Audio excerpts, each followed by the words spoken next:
Are the Browns moving their stadium to the suburbs? We're going to talk about this on today's show because it has been the biggest news item today after the Haslam Group went out and are working towards purchasing land near Hopkins International Airport. So we're going to run through all the facts and then we're going to give some opinions. But let's start with the facts here. So the Haslam Sports Group, which owns the Browns and, well, it's the Haslams and also Columbus FC, they have a contract to buy 176 acres of land next to Hopkins International Airport. Now, if you're not familiar with the Cleveland geography, that's about 10 miles away from downtown. So this will be a full move towards the suburbs and getting out of that lakefront area which the Browns currently play. Now, the team's lease at Cleveland Browns Stadium, it runs through 2028. So the Browns technically are still on the hook for a couple more years, but when you're a billionaire, if you really want to move, you can get out of a lease a year or two early and just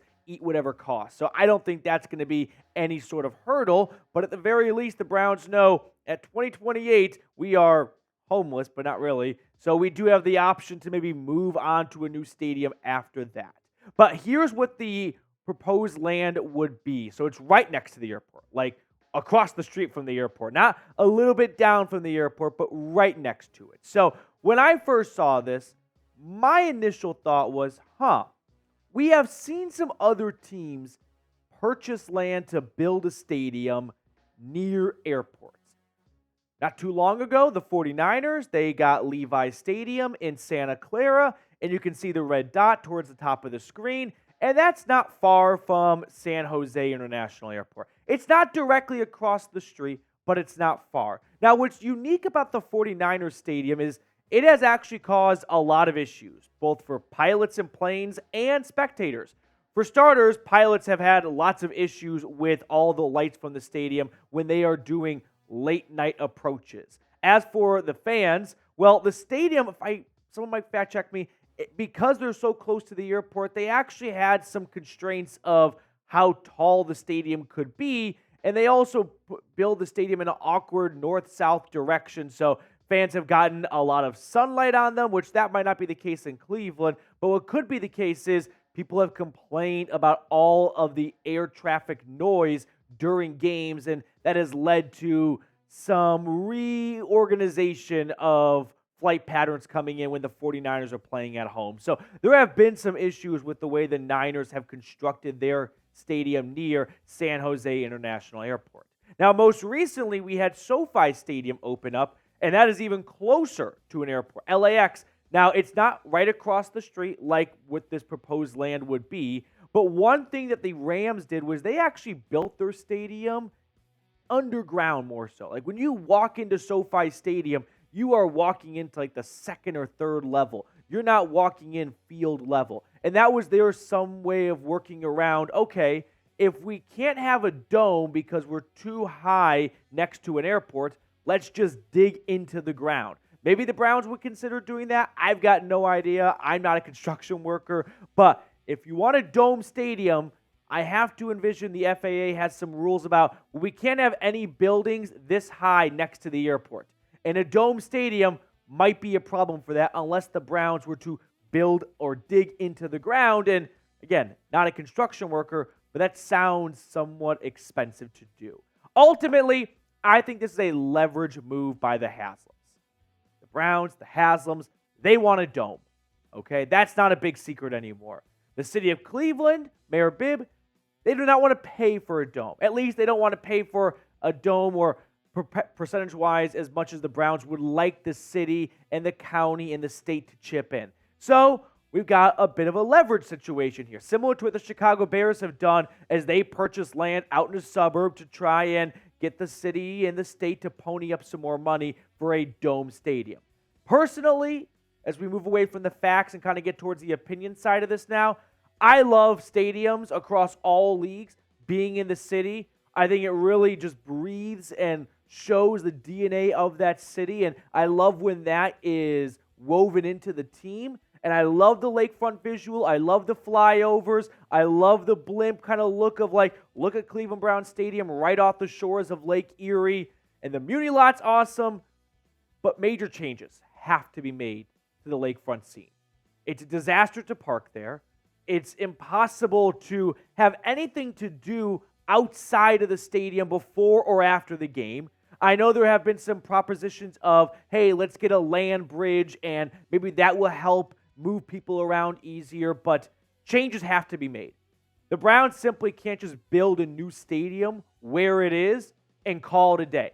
They're not looking to do that. They want to make some major changes. I know the city is on board, but everyone's got a price, and I think the Browns ultimately, they want a dome stadium.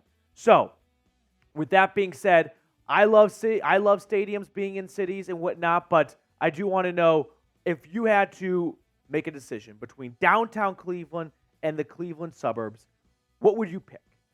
Let me know in the comment section below which one you'd rather have, downtown or Cleveland suburbs, because there are two questions to be had here, which we're going to answer the second one later on, which is location,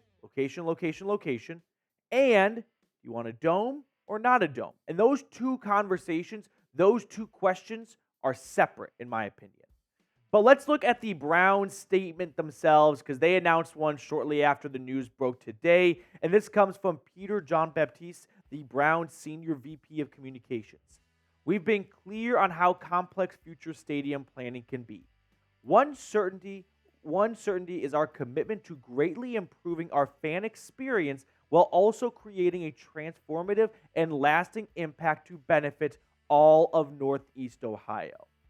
Northeast Ohio, not Cleveland.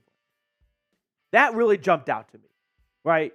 Could have said doing our best to bring the best fan experience to Cleveland.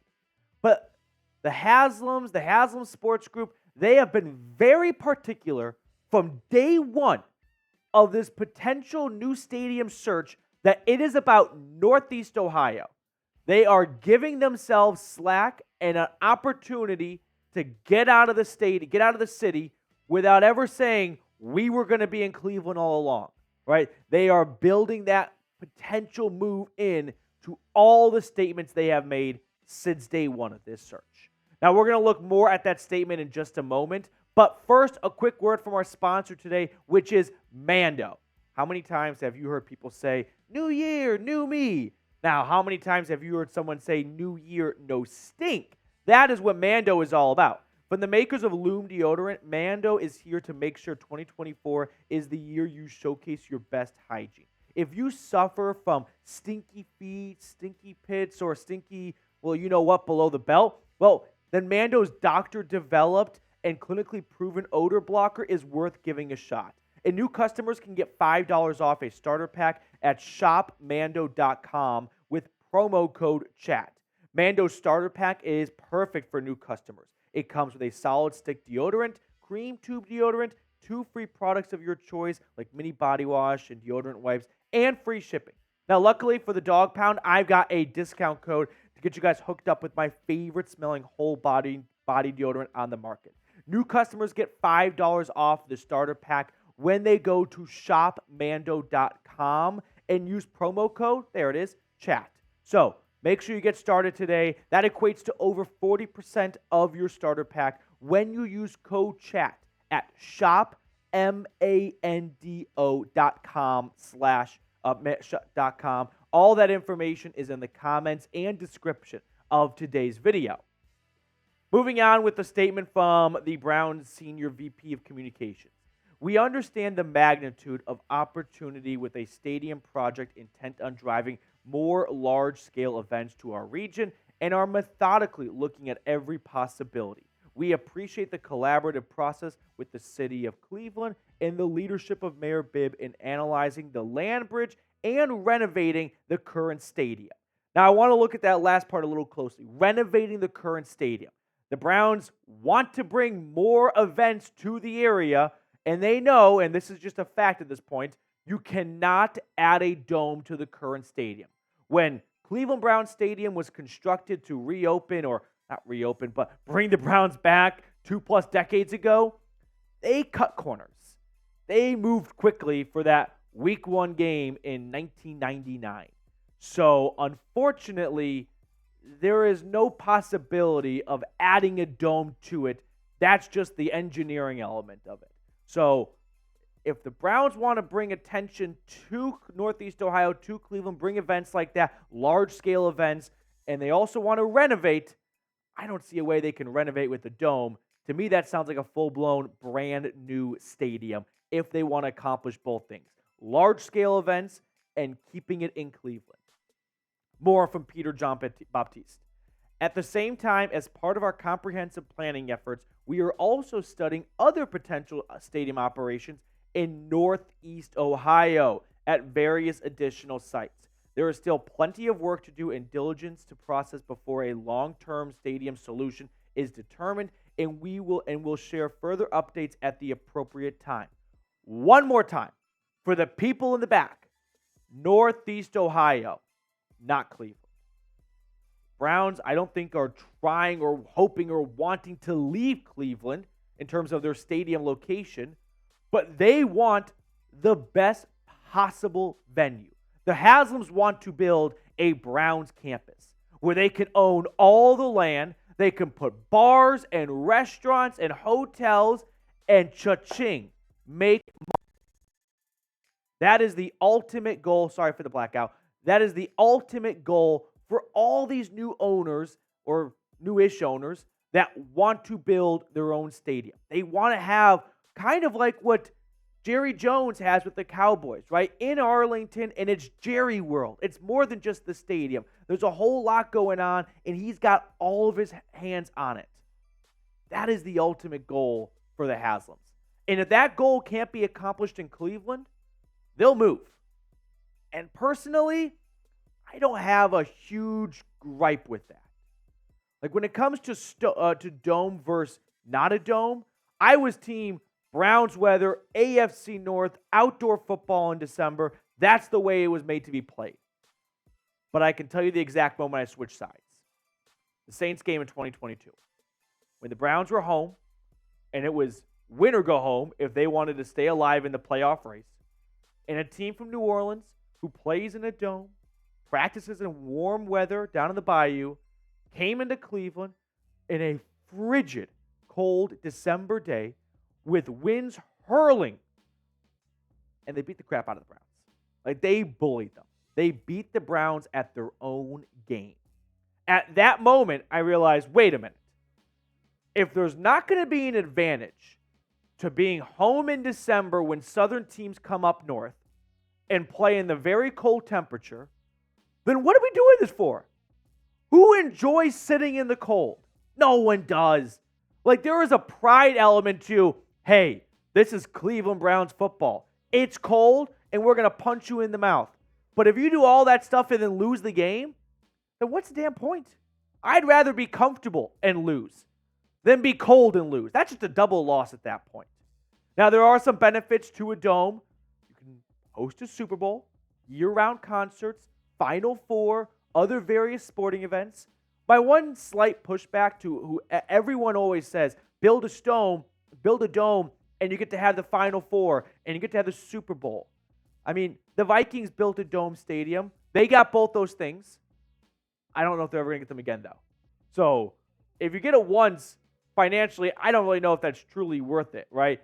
I'm not sure that the Cleveland Browns are going to become the mecca of hosting Super Bowls in rotation with Miami, New Orleans, and now Las Vegas and whatnot. So, yeah, you get to host the Super Bowl, but the Giants built a new stadium. The Vikings built a new stadium. They got to host it once, and I don't think the NFL is ever going to go back there again. So, it'd be cool the one time, but don't act like, oh, we built a new stadium with a dome. Now the Browns can host multiple Super Bowls and Final Fours.